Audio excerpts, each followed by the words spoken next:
नमस्कार दोस्तों, भारत के अंदर शुगर के एक्सपोर्ट के ऊपर रेस्ट्रिक्शन लगाए गए हैं। साथ में सोयाबीन और सनफ्लावर ऑयल के इंपोर्ट को ड्यूटी फ्री किया गया है। ऐसा क्यों किया गया है? बताया जा रहा है कि इन्फ्लेशन को कंट्रोल करने के लिए। पर ये इन्फ्लेशन को कैसे कंट्रोल करेगा, थोड़ा उसको समझो। सबसे पहले बात करते हैं शुगर की। शुगर की अगर हम लोग बात करें तो शुगर के अंदर जो रेस्ट्रिक्शन लगाया गया है उसके अंदर ऐसा है कि भैया भारत के अंदर से 100 लाख मेट्रिक टन तक का शुगर एक्सपोर्ट किया जाएगा सितंबर 2022 तक।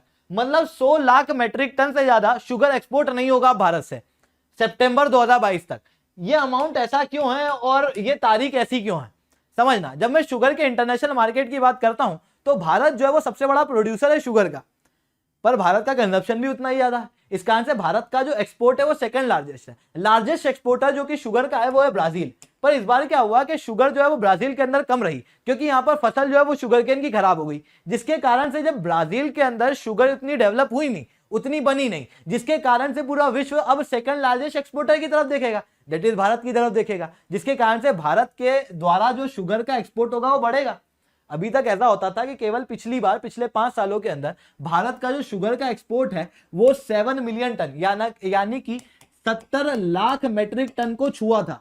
लगभग 72 लाख मेट्रिक टन तक पहुंचा था। इसके पहले 70 लाख मेट्रिक टन पर तक भी नहीं जा पाता था। भारत सरकार को सब्सिडी दे दे के एक्सपोर्ट कराना पड़ता था शुगर को, ऐसी हालत थी। पर इस बार क्या हुआ, अचानक से भारत के शुगर की डिमांड बढ़ी, जिसके कारण से भारत द्वारा बहुत ज्यादा एक्सपोर्ट हुआ शुगर का। इस बार जो शुगर के कॉन्ट्रैक्ट है वो 90 लाख मेट्रिक टन के हैं, जिसके अंदर से 82 लाख मेट्रिक टन तक का शुगर जो है वो डिस्पैच हो चुका है शुगर मिल से। क्योंकि भारत के अंदर जो शुगर का प्रोडक्शन करती है वो है कोऑपरेटिव मिल्स, तो वो कोऑपरेटिव मिल से यहाँ पर डिस्पैच हो चुका है। 78 लाख मेट्रिक टन तक का शुगर ऑलरेडी एक्सपोर्ट हो चुका है, जिसके कारण से भारत के अंदर जो अभी शुगर बाकी है वो 60 से 65 लाख मेट्रिक टन तक का है, जो भारत की ही डोमेस्टिक डिमांड को 3 से 4 महीने तक चला सकता है। 3 से 4 महीने के बाद सितंबर आ जाएगा। सर ये सितंबर तारीख बार बार क्यों आ रही है, इसका कुछ रिलेशन है क्या? तो समझना कि 90 का तो हम लोगों ने ऑलरेडी कर दिया है, 10 का हम लोग और करेंगे सितंबर तक, और सितंबर तक का स्टॉक हम लोगों के पास में बाकी है। तो सितंबर में ऐसा क्या है, तो थोड़ा समझना। सितंबर तारीख का अपना बहुत महत्व है, इस महीने का अपने आप में बहुत बड़ा महत्व है। जब मैं शुगर की बात करता हूं तो शुगर बनती है शुगर केन से। शुगर केन का सबसे बड़ा प्रोड्यूसर है उत्तर प्रदेश, फिर महाराष्ट्र है, फिर कर्नाटक है।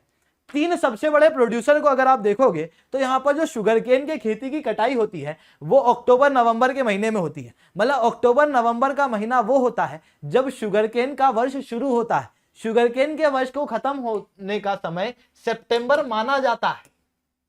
जैसे महाराष्ट्र और कर्नाटक अक्टूबर के आखिरी हफ्ते के अंदर यहाँ पर शुगर केन की कटाई होना शुरू होती है। उत्तर प्रदेश के अंदर ये नवंबर है, जिसके कारण से शुगर का जो ईयर है वो अक्टूबर से लेके सितंबर तक माना जाता है।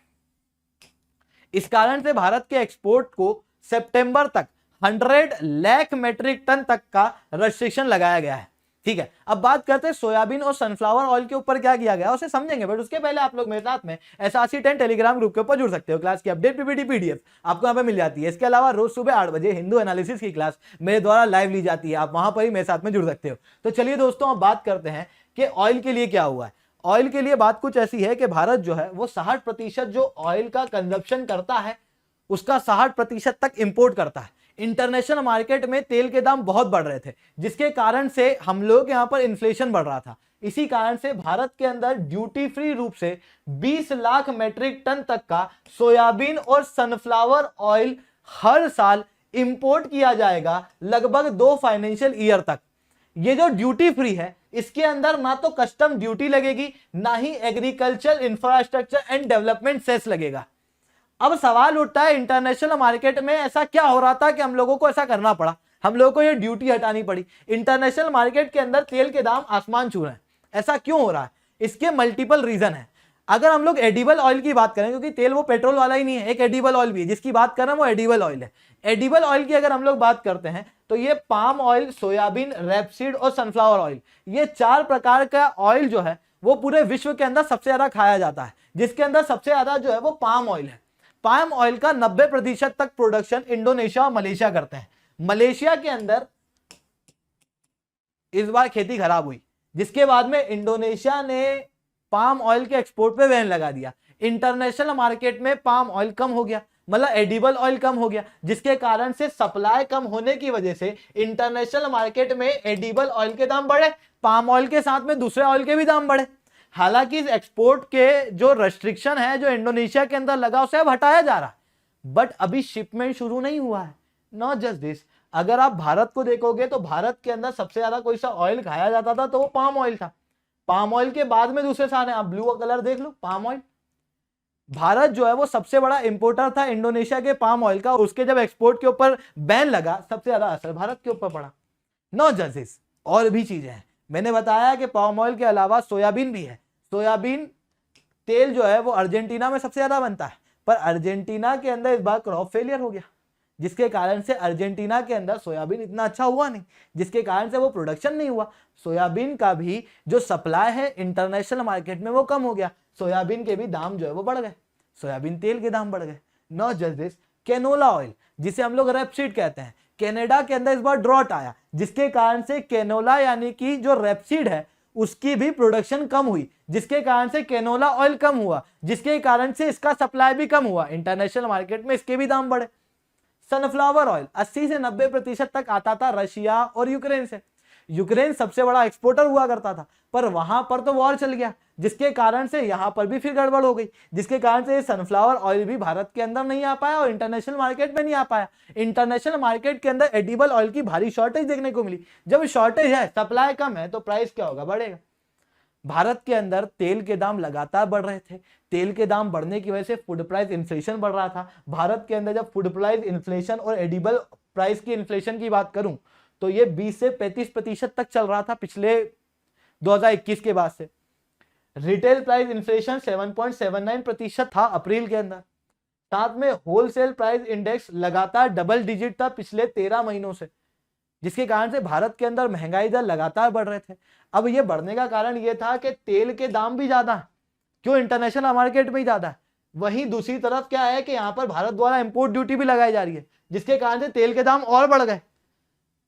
अब अगर ये इंपोर्ट ड्यूटी को मैं अगर हटा देता हूं तो एटलीस्ट कुछ तो सहारा मिलेगा कंज्यूमर को, जिसके कारण से एडिबल ऑयल के प्राइस कम होंगे, 3 रुपए तक प्रति लीटर के ऊपर कम होंगे, जिसके कारण से महंगाई कम होगी। अगर महंगाई कम होगी तो इसकी वजह से क्या होगा, लोगों के पास सेविंग बचेगी।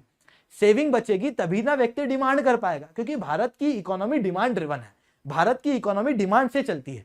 पर बात क्या है कि भारत के अंदर अभी महंगाई दर इतना ज्यादा है कि लोगों के पास में सेविंग कम है, क्योंकि जितना भी पैसा है वो कहाँ खर्च हो रहा है, जरूरती चीजों पे। जैसे भोजन के ऊपर सब्जियों के दाम आसमान छू रहे हैं, तेल के दाम आसमान छू रहे हैं, तो सारा पैसा वहीं पे जा रहा है। पेट्रोल डीजल के दाम आसमान छू रहे हैं, तो जितने पैसे हैं वो सब वहीं जा रहा है। तो आदमी किसी और चीज की डिमांड कर नहीं पाएगा, तो इकोनॉमी आगे कैसे बढ़ेगी। अगर इकोनॉमी को आगे बढ़ाना है तो इन्फ्लेशन को कम करना है। इसी कारण से भारत सरकार ये स्टेप ले रही है, जिसके अंदर अगर आप देखोगे तो सेंटर ने इसके पहले petrol diesel coking coal raw material इनके अंदर से भी टैक्स ड्यूटी वगैरह को कम किया। साथ में आरबीआई ने भी रेपो रेट को यहां पर 40 बेसिस पॉइंट से कम किया, ताकि इन्फ्लेशन कंट्रोल में आए, लोगों के पास में सेविंग बचे और मार्केट के अंदर डिमांड हो, ताकि इंडिया की इकोनॉमी आगे बढ़े। तो दोस्तों आज के लिए इतना ही रखते हैं। लेक्चर अच्छा लगा हो तो लाइक करो, लेक्चर बहुत अच्छा लगा हो तो SRC10 कमेंट करो। अगर आप लोगों को अनअकैडमी के ऊपर सब्सक्रिप्शन लेना है, हाई टाइम आप ले सकते हो, क्योंकि 20% तक प्राइस हाइक जो है वो भारत के अंदर अनअकैडमी के अंदर होने वाले हैं।